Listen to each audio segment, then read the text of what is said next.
Language, Chapter 5. In this chapter, we're going to review what those rules are that govern our language, the impact of both positive and negative language, how it impacts interpersonal communication, interpersonal relationships. Look at the influence on gender, online language, cultural differences in our language.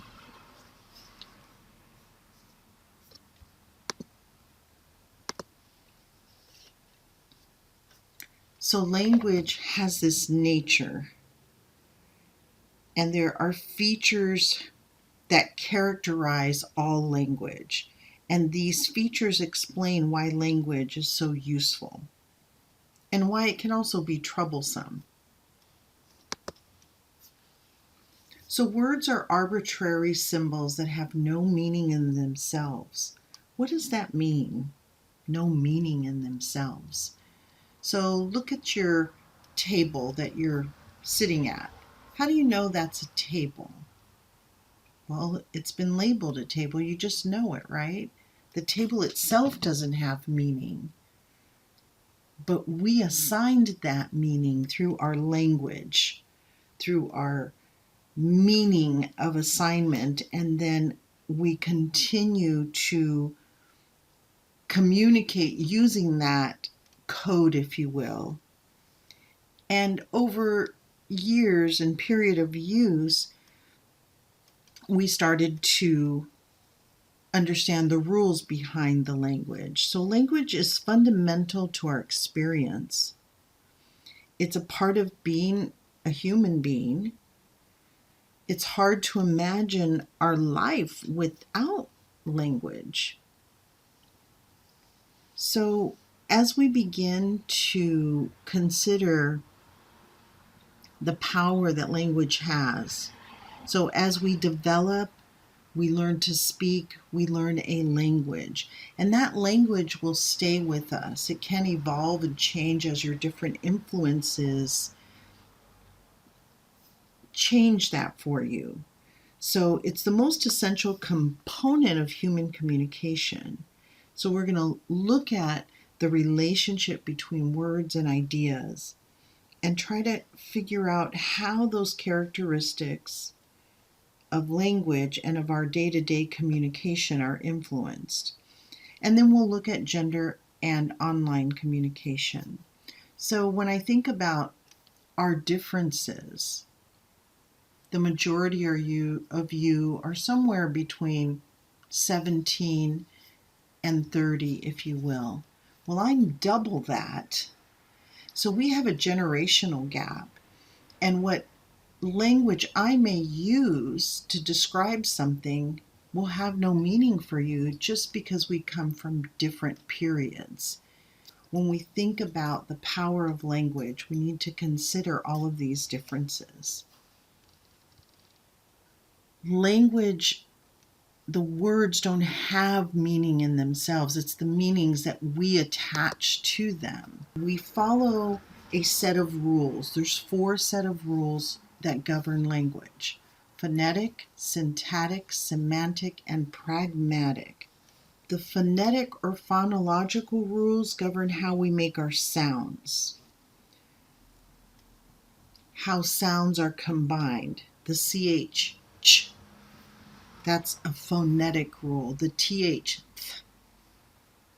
Syntactic governs the way symbols are arranged. So for example, commas, exclamation points, contractions, if you will. So if I were to say, margaritas make you sick when you're well. Margaritas make you sick when you're well. Margaritas make you sick when you're well. Margaritas, when you're sick, make you well.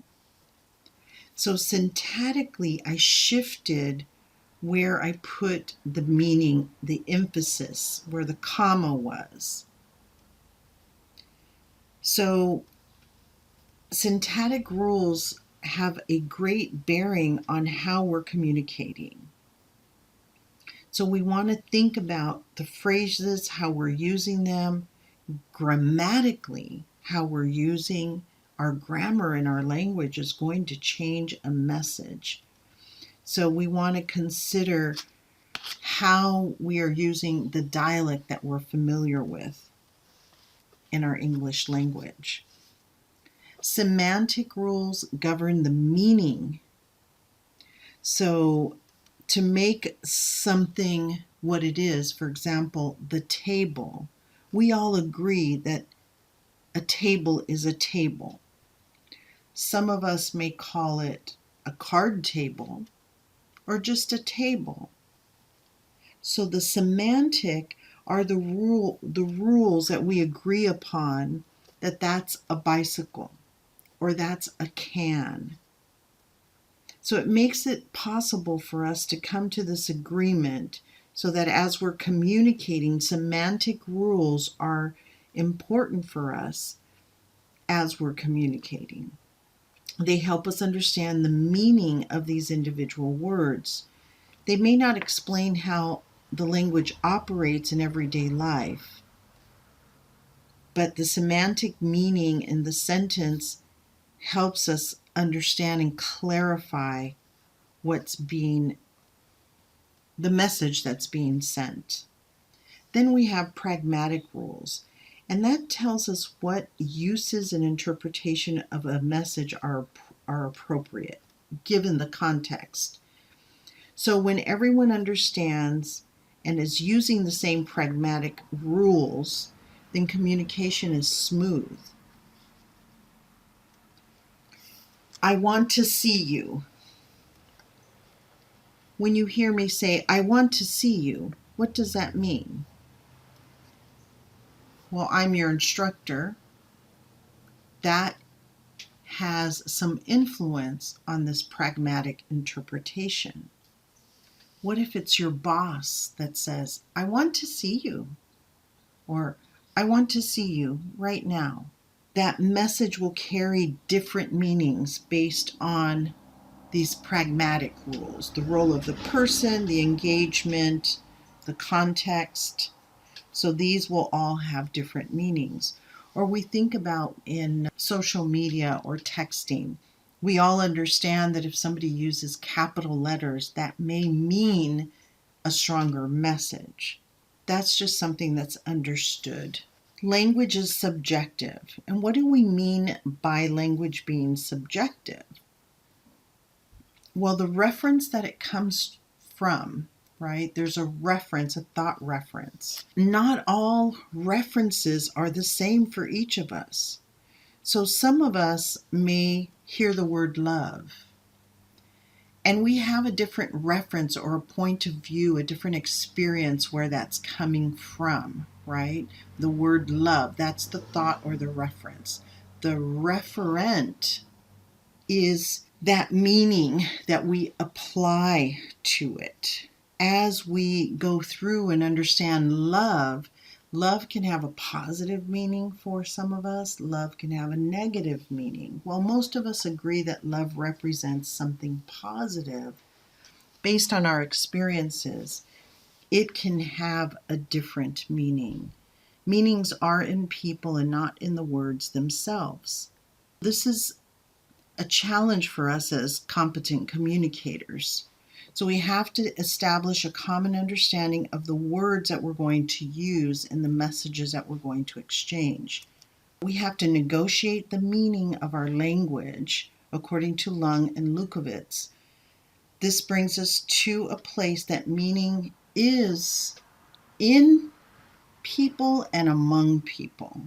So it's a function of individuals who give each word a unique meaning, as well as cultures that create and share meanings collectively. The word love can have these multiple interpretations. So theorists have put forth that linguistic relativity states that language both reflects and shapes a worldview of those who use it. When we think about conversations that we have with our instructor with our bosses, with our peers, they're going to be constructed differently.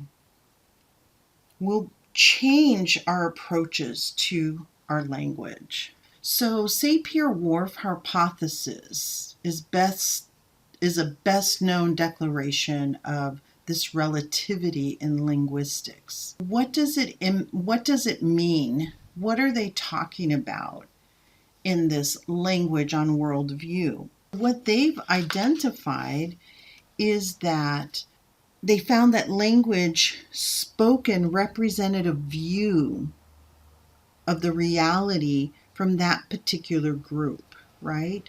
So within that group, how we speak to each other helps us describe the world around us. And I will provide a video for you to review Sapir-Whorf. But what they're telling us is that there's power in language to shape our cultural identity. Sometimes it's good and sometimes it's not so good.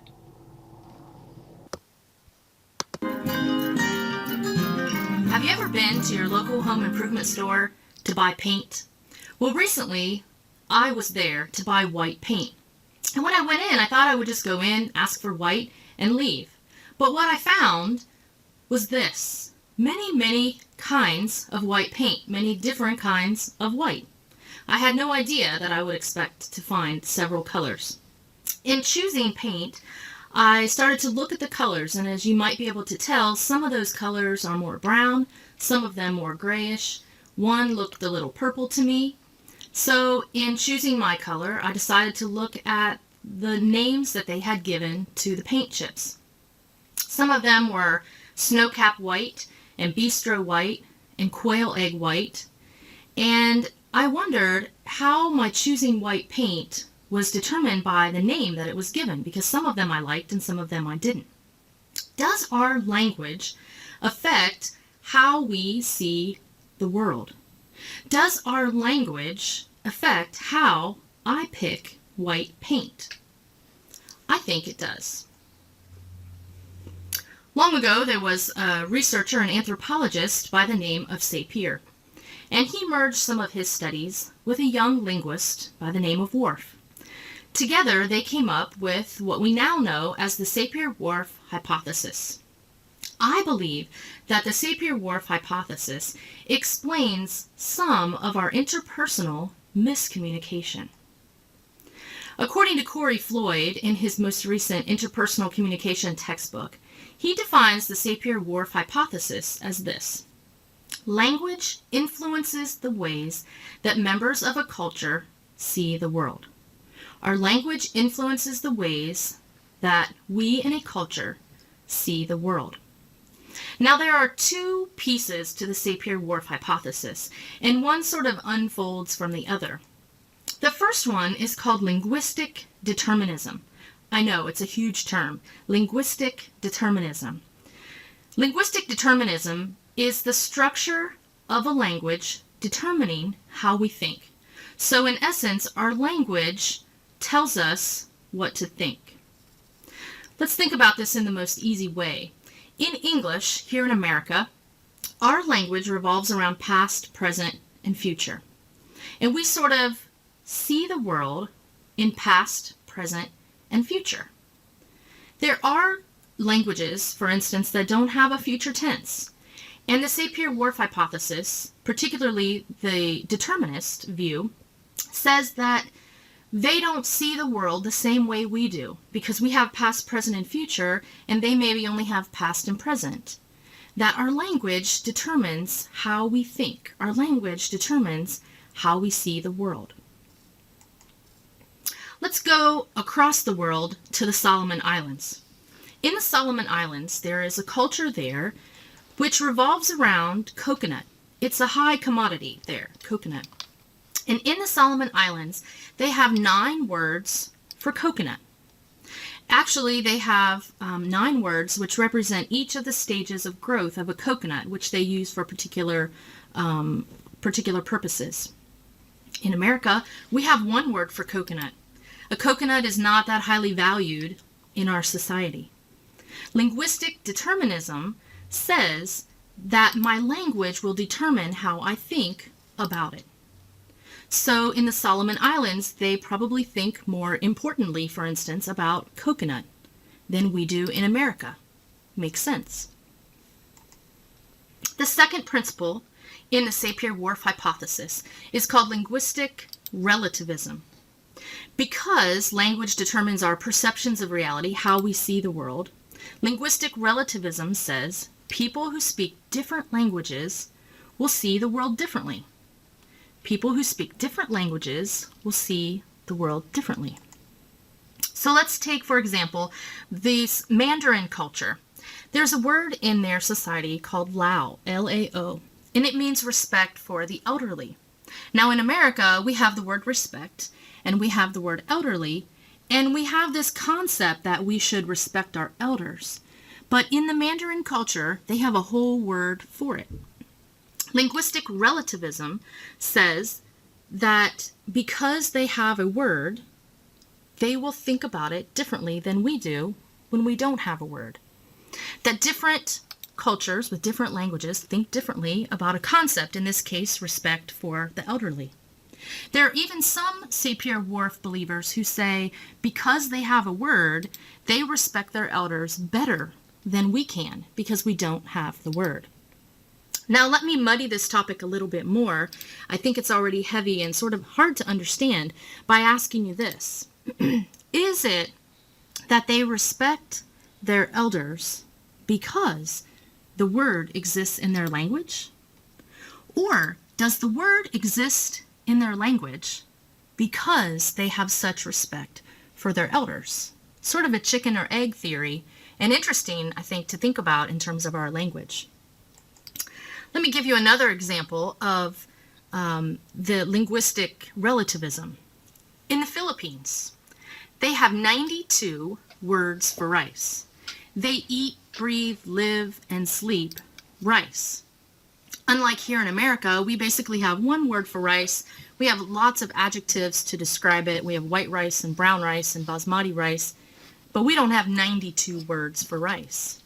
Linguistic relativism says that they may, in fact, have more importance on rice because they have so many words for it.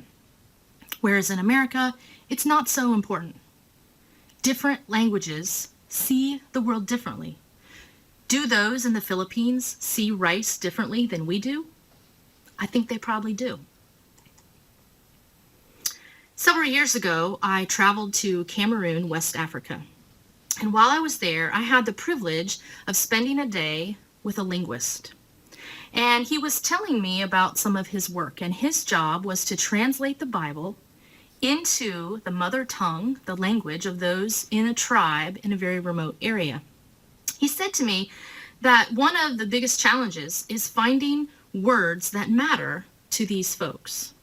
For instance, there's a passage in scripture that says whiter than snow. And he said to me, these folks in Cameroon, they've never seen snow. They don't experience snow. They don't have televisions to know what snow is. They have very few books and even fewer magazines. So his job was to find something in their culture that meant something similar to ours, whiter than snow.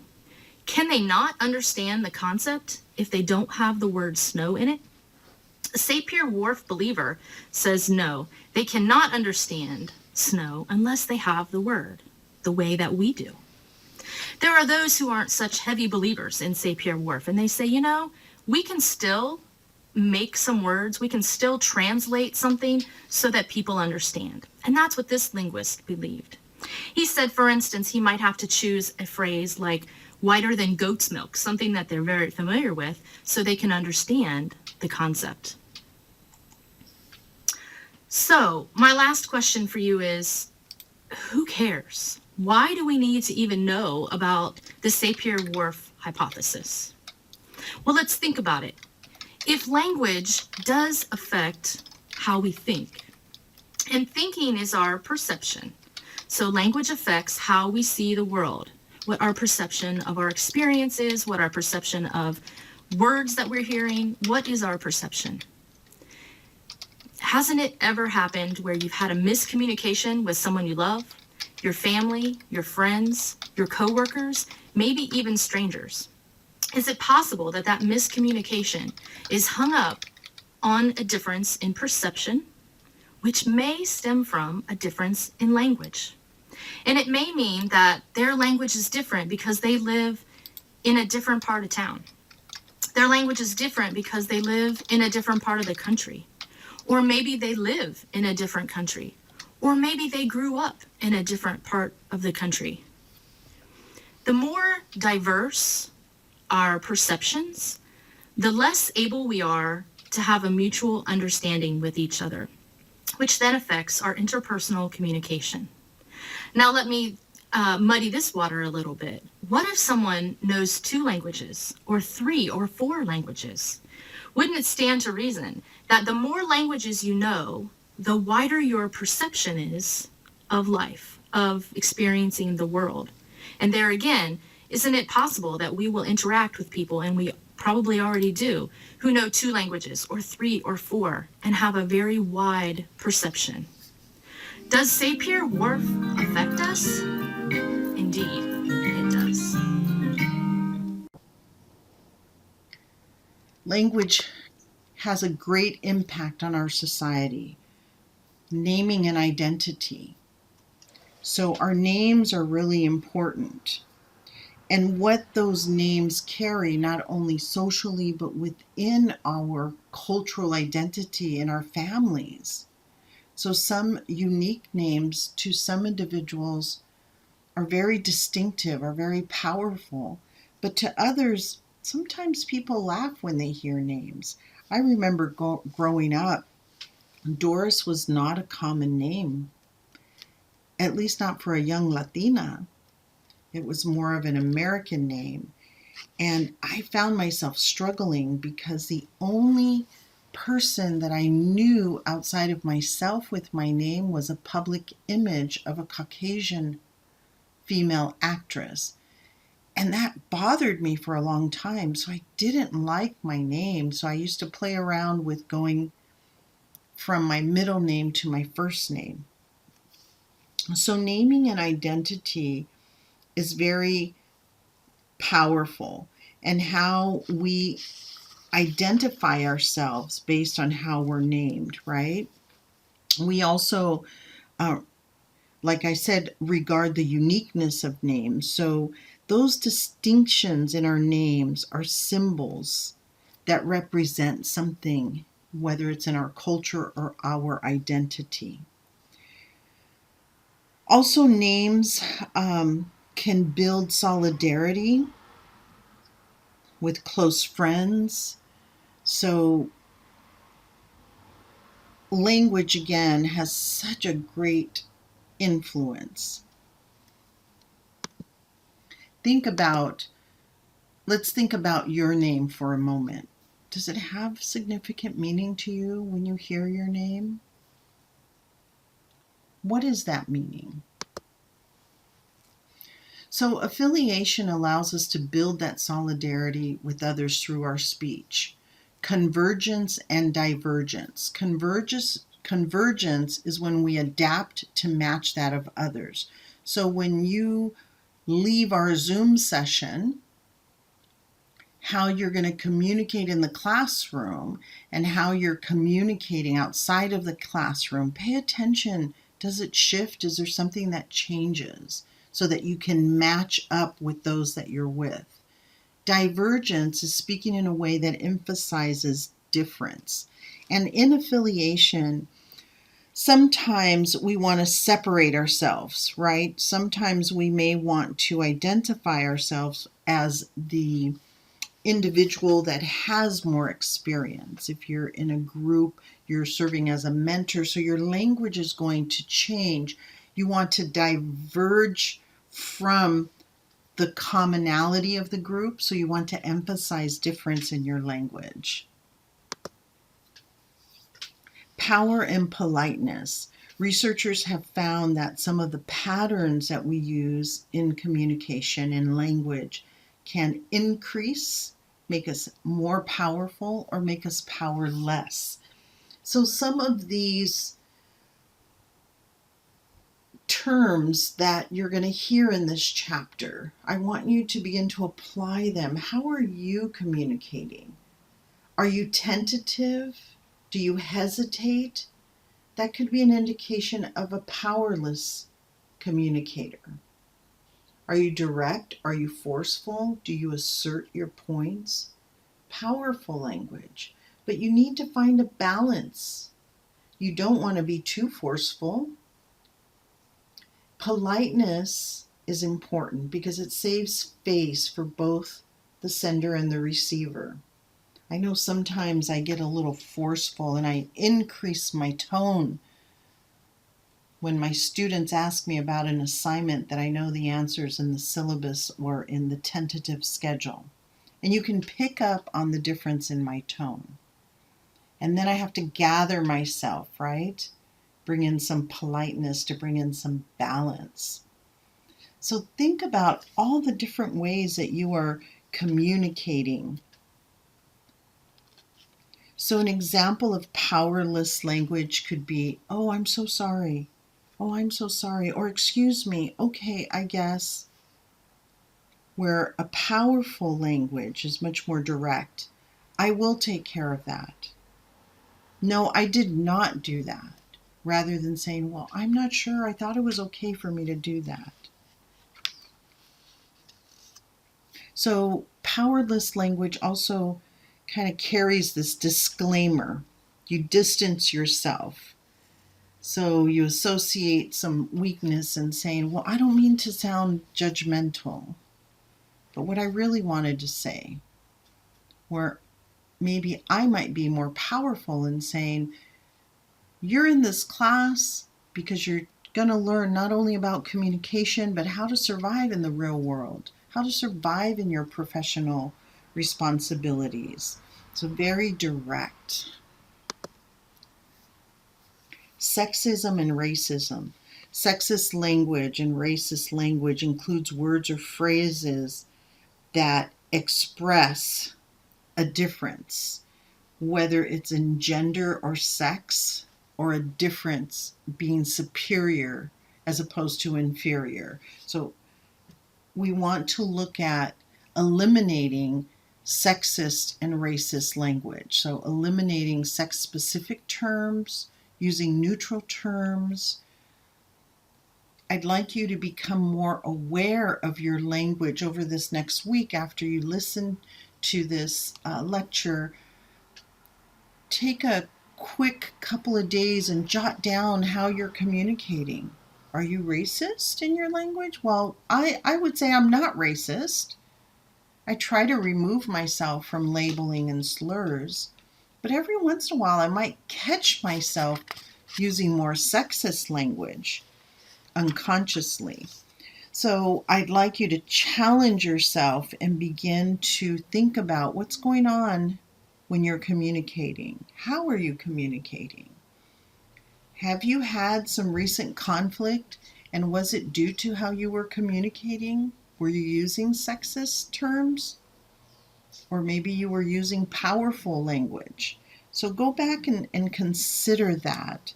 As you read through your chapter, you're going to find more details in there that's going to help you understand what the power that language has in our communication. So being precise and vague, direct, indirect, ambiguous language are words that have more than one interpretation or definition. So what do we mean by, I'm trying to think of a term other than prego, because that's kind of outdated, but I can think of my bad. So my bad could be a vague term, but it depends on who you're talking to, whether they use my bad regularly, right? Or are they using my bad to just, excuse me, my bad, or take responsibility? So ambiguous language can cause some confusion in our communication.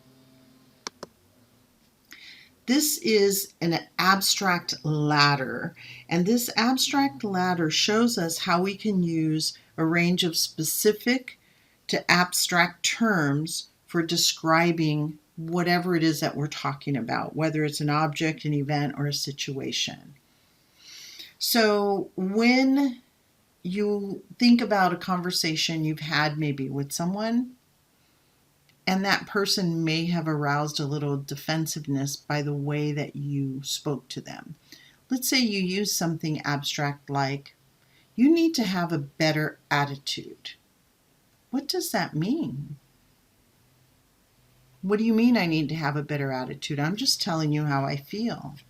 As we move down to specific, more direct rather than vague language, we see at the very bottom of the ladder, you need to quit complaining every time we have to work late or come in on weekends. That's very specific about what's taking place. Rather than being vague or abstract, you need to have a better attitude. So to avoid misunderstandings, whenever you can be specific, it's going to help the communication flow. So another abstract example could be, you've been a great boss. Okay, thank you. But let's try to be more specific. You've been a great boss. You've been so willing to work with me on my work schedule. You know my classes are important to me, and I just really appreciate that. It's very specific. Euphemisms. So in language, we have, again, we're talking about the different attachments that we have to the words that we're using. A euphemism is a term that's used to substitute something that's blunt. It softens the impact of something. So it also is a bit of a vague approach to not wanting to be so direct. So I'm not ready for a commitment could be a euphemism for saying, I want to start dating other people. Or I'm not happy in this relationship. I want to start dating other people. A euphemism would be, I'm not ready for commitment. So is it lying? No, you're just trying to soften the impact of what could be an unpleasant message. So you don't want to sacrifice your integrity.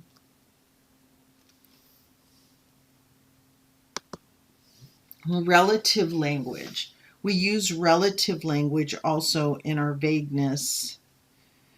So we want to use we've used relative language when we want to compare something rather than being direct about something, right? So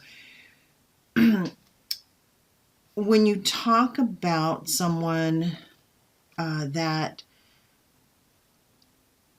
let's say someone that you think goes to a cheap restaurant,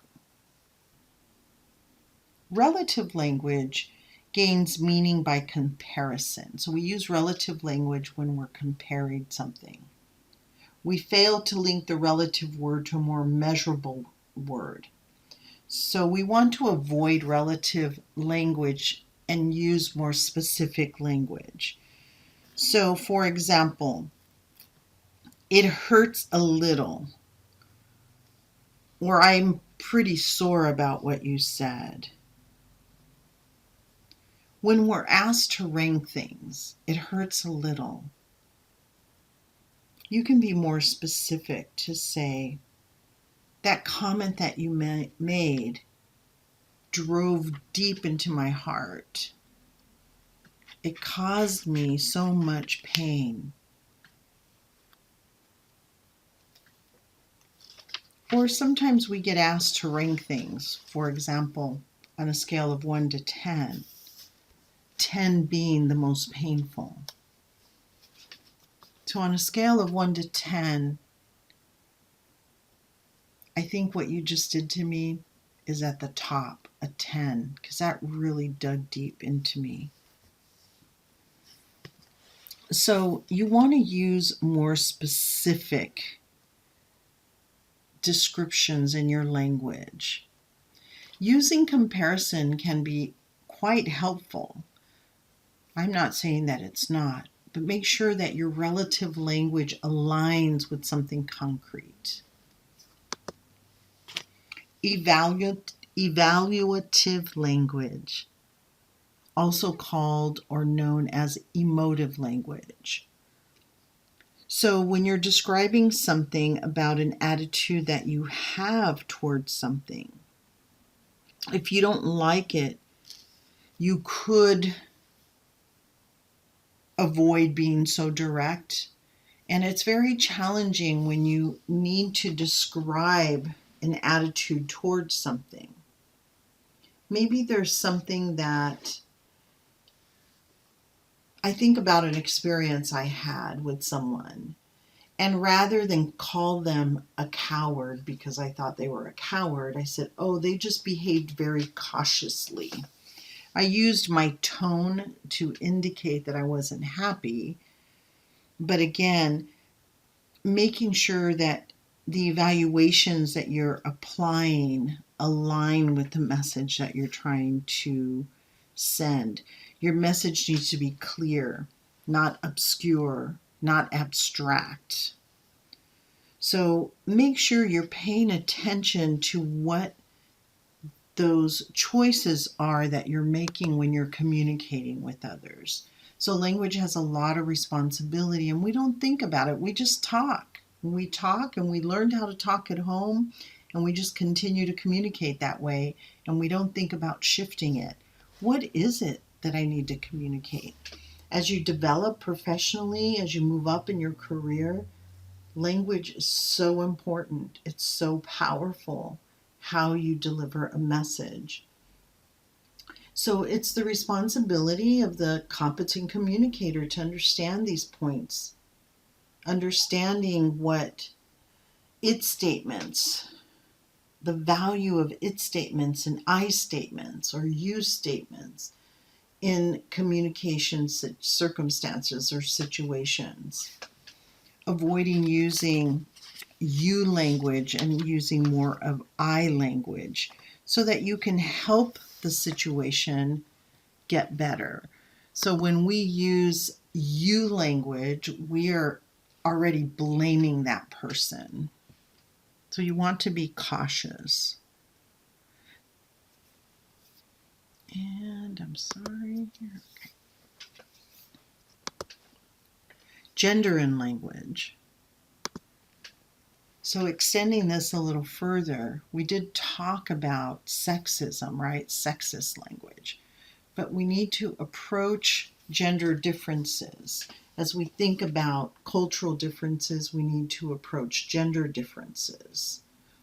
So we need to consider what the differences are.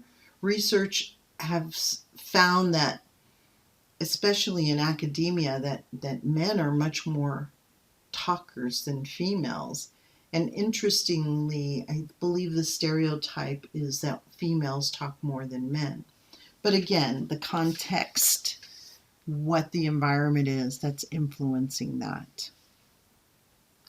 So I want you to just think about the language that you're using. How are you approaching these differences? So are you approaching these cultural male-female differences when you're communicating? Are you using powerful language or powerless language? What is it that's guiding you as you're communicating? So this chapter helps you develop and understand how it is that you're communicating, looking at your own culture.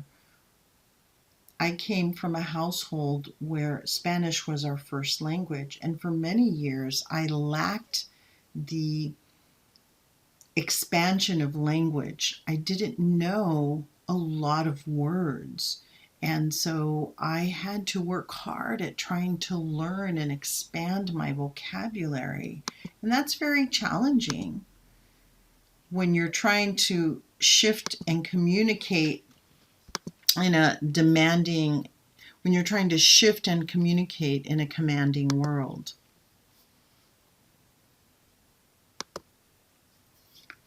So other factors that influence when it comes to gender, of course, occupation, power.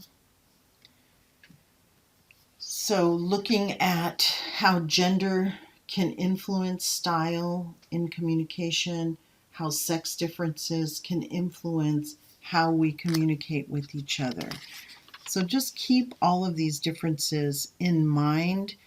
Language is so powerful. So it's very important to remember whether you're communicating online, face to face, these differences are impacted.